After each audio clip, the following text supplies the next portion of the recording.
Tokotala CGTV, maman CGTV, papa Michel Mayabou CGTV, CGTV, Africa CGTV, Europa.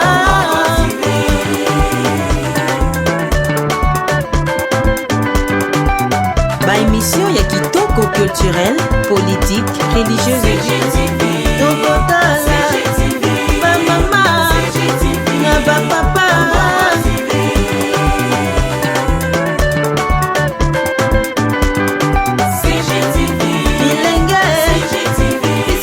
Chers internautes, bonjour, bonsoir, partout où vous nous suivez dans le monde. Je suis Zebede Makaya, le vôtre au Wapi. Bienvenue sur cette grande chaîne et je vous demande de s'abonner vraiment massivement sur cette chaîne. Parce que dans cette chaîne, bon, c'est toujours excellence. Alors, mesdames et messieurs, nous sommes ici devant cette grande salle, la salle de Papa Massoum de Brendé.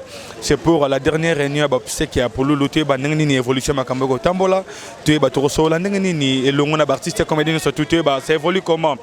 Est-ce que vraiment il y a une cohésion entre les comédiens, il y a un mono vivant et puis il y a un comédien à NTPC? Est-ce qu'il y a vraiment une cohésion? Pourquoi seulement cette séparation? Moi, j'ai la dernière réunion, tout sentir que non, Sangani Nasuka, NTPC, et mon réellement vivant, Bapesa n'a compte rendu que Bissona auto salaki boé, to komi boé, binopi bokomina boé, tout sangana, to comme un niveau moko. C'est ce que nous avons vraiment écouté comme moi, malamum. Les allées questions à BST, mais c'est une question. Et on sait que artiste est basé là toujours. Il y a tous les interviews, interventions avant la réunion et après la réunion sur le élément et on se retrouve tout juste après. Je suis avec le président du groupe évangéliste, président Godet, le président du groupe évangéliste. Bonsoir président. Bonsoir Mère Hervé. Merci pareillement. Aujourd'hui c'était la dernière réunion, je ne sais pas, c'est la dernière réunion? C'est l'avant-dernière réunion. Mais c'est la grande réunion qui détermine tout. Mais donc disons, même date, on a toujours. Hein?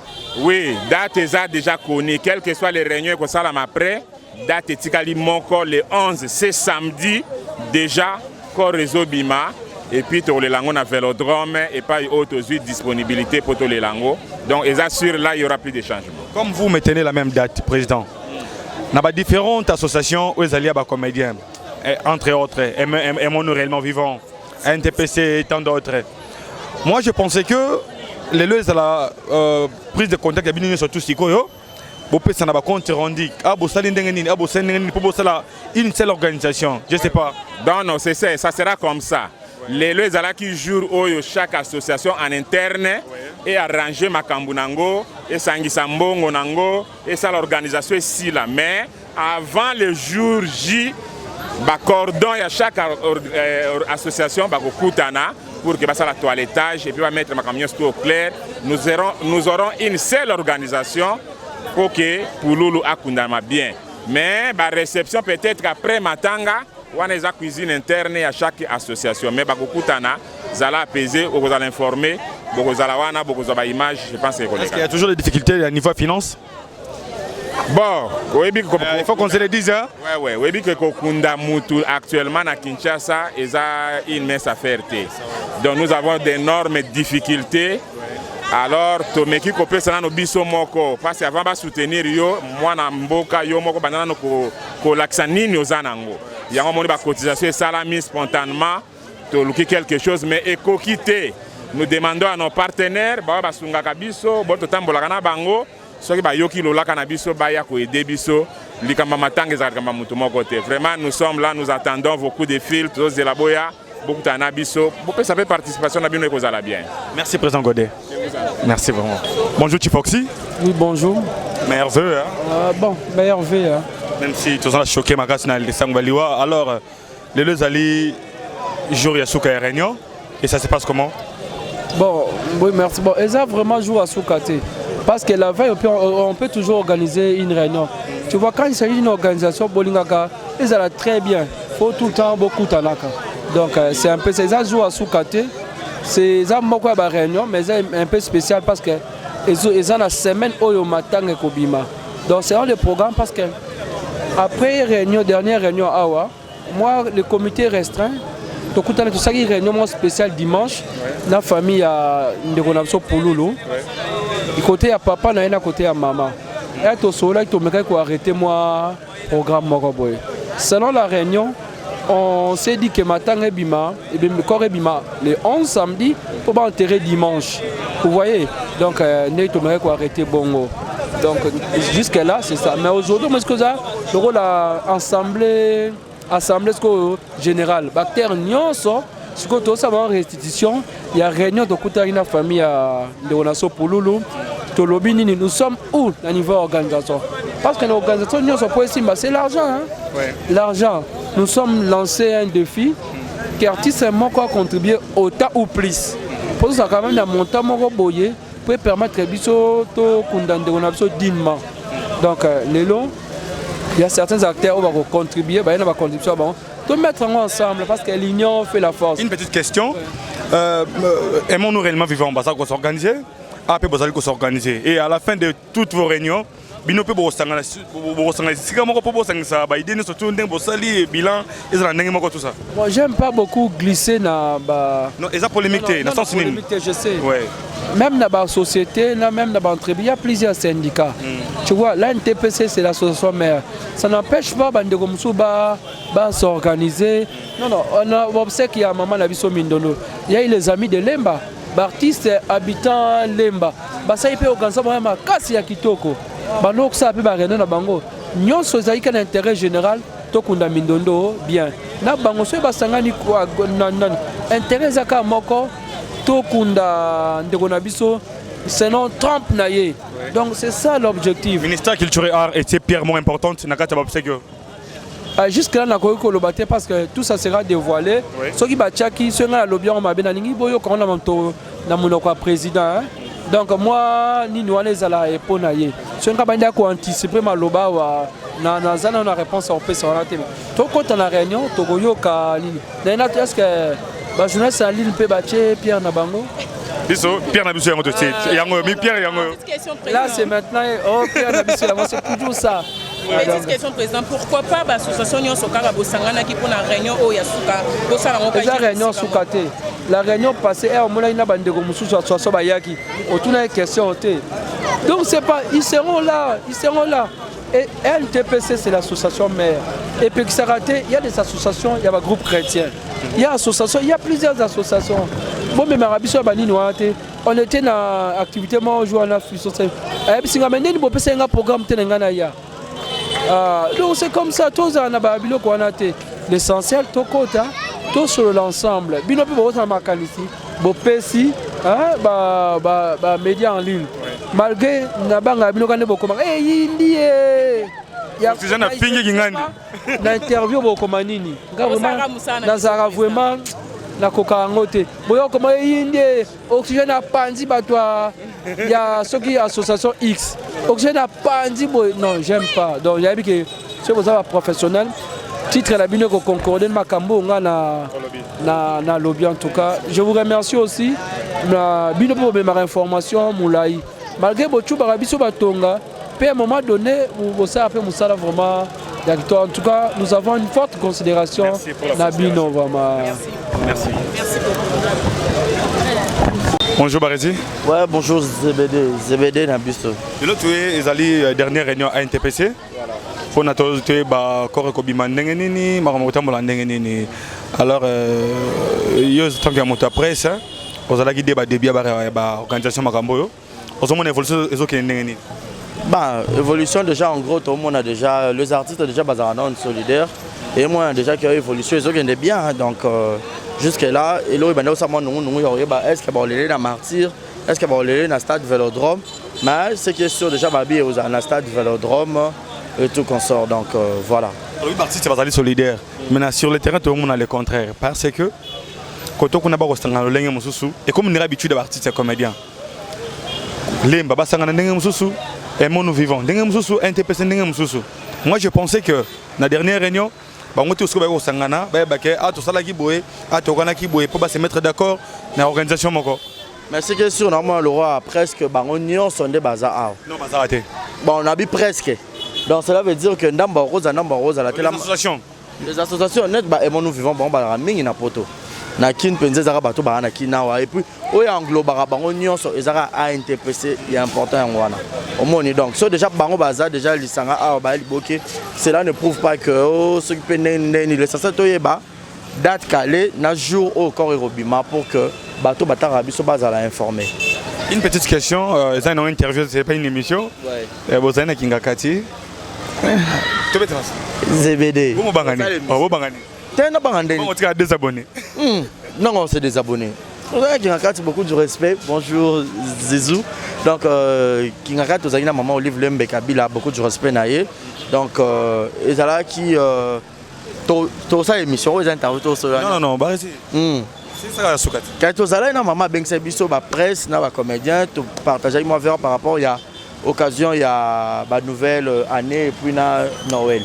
Ma journée, on a exploité un peu moins ma soleil pour l'eau. Normalement, parce que tu es marié pour 1 minute de silence pour hommage naïe. Et l'on a c'est la merci vraiment, merci Madame Marie-Olive Lembe, merci pour ton soutien. Barézi, excusez. Barézi. Et bien là, personne qui va pas maman. La benne est là, on est là, on est là, on solo.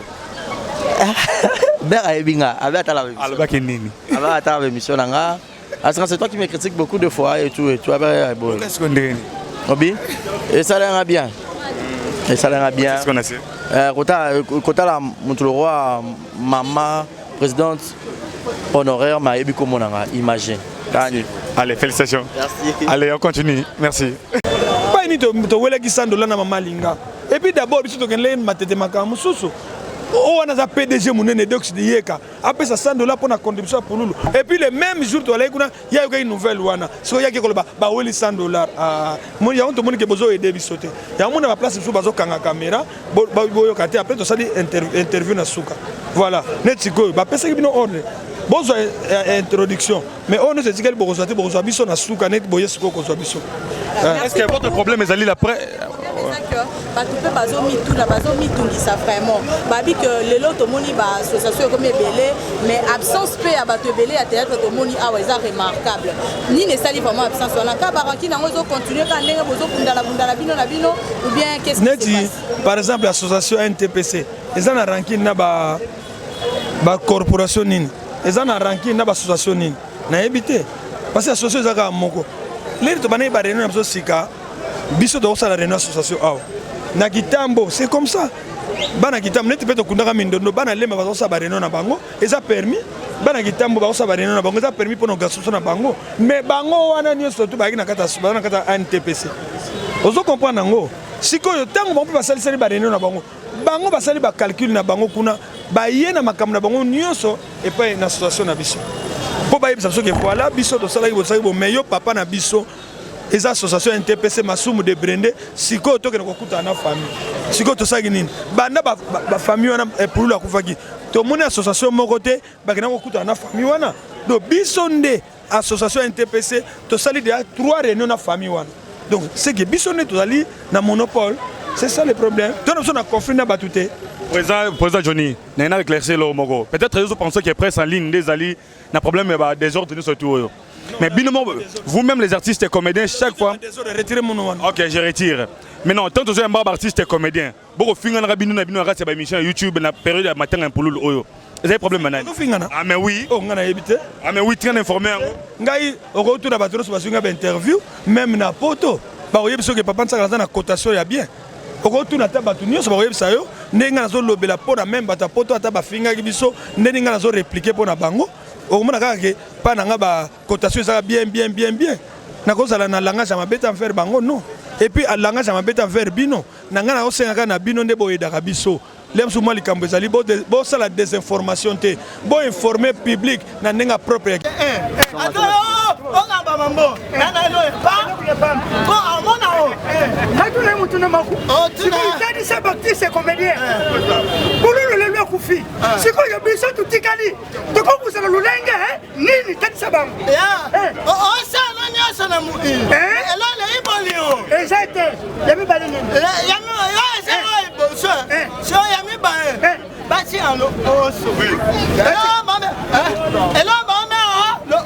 le creusot là pour la oufis si on va tirer la place kuna oti na acha mais ba c'est et ça matin musu aina fatira depuis pas on na ba aya ba ma aya pela sana ni ça donc dis nous ba fatika lulendo yasu elo na elo yasu elo mama mutu mutu ba sana anisa awaza nata na mabene anisa ta bo mo lelo ye ya amuna ya abuma mo awana bi mana mata na itamo bamu na ayena ese yeti umfi kabila zebu de polemique oye mulai wana kumama nini oye kumama uko siko ya saini basa solate solelo ebele ona au mama mu one ana mitu ana asa sa oye mulai kumama so ata ma sama na prison c'est ça onyo amane la mana esi basu olela apa mata c'est pas ancienneté conseil nini ya suka oyo pesi bato bataya ka bakomédie na TV na bango moko bakomédie conseil ya suka ba on bota bana bobe na basese mais si c'est ça cimetière ba to na misote o mi obi aba ufa on me dit obi basana ici exact mais yema omo elo osa osa na vie ça maema soyez pressé aussi c'est quoi tu dis ça biso nzambo nini yo leli di puludu baba na poto ba yoka monde entier yoka nzambo nini leli di puludu sana la anisi na ba ana nzambo yemo sala bila biso sa souci a kufa sana mudo yoka fokali abe elo mona sana ebai mais sana ata no mo petit ene mona na vida motema passe ici akani sana papa sa souci merci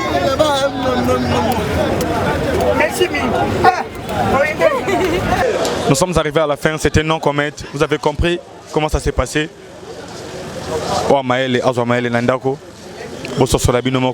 Faites vos analyses et au prochain numéro. Bye bye.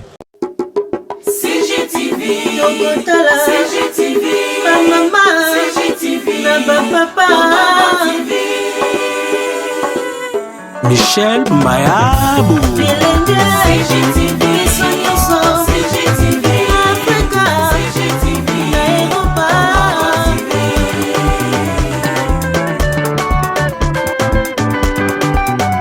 Émission ya kitoko culturel, politique, religieuse.